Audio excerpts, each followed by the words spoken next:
نوم یې اندازخیل څمکنی دی د پېښور د کوټ اوسېدونکی یم موږ خو ډېر پخوا راهیسې کوو تقریبا د 40 کاله کېږي موږ دا چپلي کباب کاروبار کوو دلته خلک د پېښوري چپلي کباب باندې خوري چپلي کباب او خلک یې ډېر په شوق باندې خوري اکثره زموږ خپل پېښوران راشي هغه د بوټ چې وګوري پېښوري چپلي کباب بس راشي موږ ته ووایي یاره موږ ته پېښوري چپلي کباب راکړئ او ډېر په شوق یې خوري د دې سیمې خلک اکثره د دې سیمې خلک خوري زیات یې خوري او ډېر خوښوي هغه هم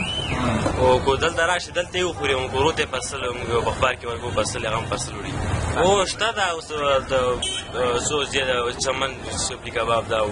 په توغیر روډ باندې خرڅېږي موږ د پېښوري چپلي کباب په ډېرې ځایه ده په کوټه کې